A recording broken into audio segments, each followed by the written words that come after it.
Hi friends, we've got a small ball today. You can find this at pretty much anywhere. You've probably got one around the house. If you can't, let me know and I'll give you some links.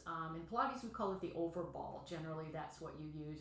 You want it to be somewhat firm, but give you some give. So many things you can do with this. We'll try a few today. All right, so I'm gonna actually start by opening up my upper back. I actually love this because I tend to be very tight in my shoulders. So I'm just going to place it pretty much between my shoulder blades, and my knees are going to be bent to take a little pressure off my back. And I'm going to interlace my hands behind my head and just go back over that as far as it's comfortable for you. The nice thing about the ball is it gives you really great feedback, right? So you can do this as a stretch exercise, or you could do it to work your core muscles a little much. So the more you're going to come up and tighten your deep low abs, the more you'll feel that in your core. But it's just a great place to just start out. Now, I can use this, it's a little bit of a device to kind of bring me up to the floor. In some ways, it's a more modified position than we tend to do with our core exercises. So I'm going to start out right away with some oblique work. And I'm going to take my hand away from my head, and I'm going to reach that arm over like a tomahawk. And because I'm pressing down into that bottom hand, I'm getting some resistance that helps me keep this in my lats and obliques. It feels great. It's toning your core muscles, but you don't have to have a whole lot of movement for it to be effective. Now I'm going to bring my right hand down to stabilize, and you can see that I'm reaching off the ball.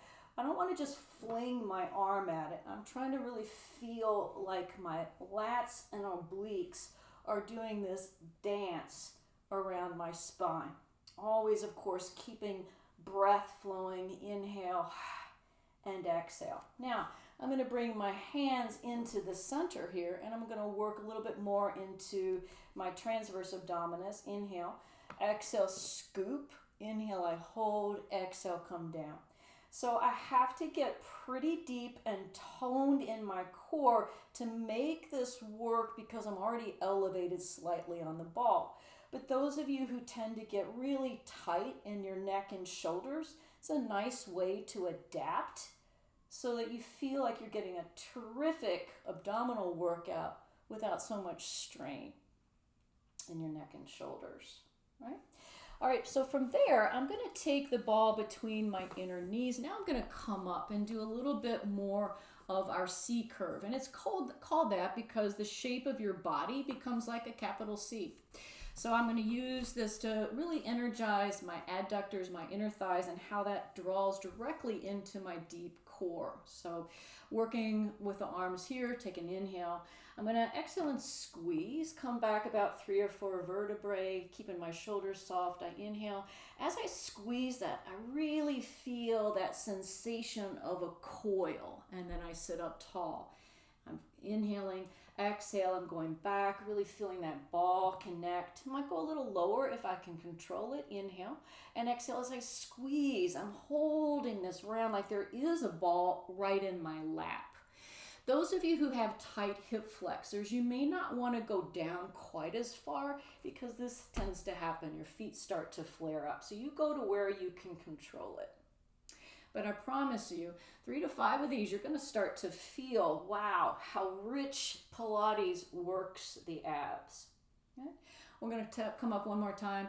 Exhale, bring it down, and then we'll get a little fancy. So I'm still squeezing this, feeling that connection. And I'm going to bring my arms up and exhale. Notice that I haven't changed the shape of my C curve. I'm trying to maintain that while I'm working the arms. And I could alternate it. Inhale and exhale, like little monkey arms. Good, and I'm going to take my hands back here and roll it back up again. Now, I'm going to put the ball underneath my tailbone. I don't really want it in the small of my back. That can cause you to arch. Because the ball's there, it's so much more challenging. You have to balance with every time. I'm going to drop my chin because I tend to hyperextend my neck a little bit. First of all, just hold this, right? Just feeling that your shoulders are gliding down. and that you can stabilize your pelvis. That's a great exercise right here. My legs are parallel. I'm going to go into what we call toe taps. Take an inhale. And as I exhale, I'm going to tighten my abs and let my femur bone move away from my hip. I'm not moving from the knee joint. I'm moving from the core, right? So this would not be the exercise. You want to keep that same shape and lower only as far as you can control that on the ball. Inhale, exhale. There's my effort breath. I need that. The ball gives you so much great feedback. It's awesome. And I'm going to bring it back down. Good. And then I might do double. Oh, so much harder with two legs together. Inhale, exhale. So notice I'm not going quite as far. It's awesome. Right? And I might take a couple of little frog positions. Inhale, exhale, shoot out to a high diagonal. Returning inhale. I just come into a 90-degree angle. I think that's more effective at working your abs. When you come in here, you tend to overpower with your hip flexor. So I try to control that. Reach it out. Inhale. Good. And then let's roll over and do just a little bit with extension. So this gives you a couple of options as well. So with extension, I could put the ball behind my head to keep me from just throwing my turtle head up. I want to press the tops of my thighs down to help me stabilize my pelvis and lengthen my low back. I'm going to inhale and just kind of raise my upper body, trying to feel that connection to the ball. Exhale, I lower. Again, tops of the thighs down, belly draws up and in, shoulders try to stay soft as I press up. It's so effective at getting your back extensors to fire.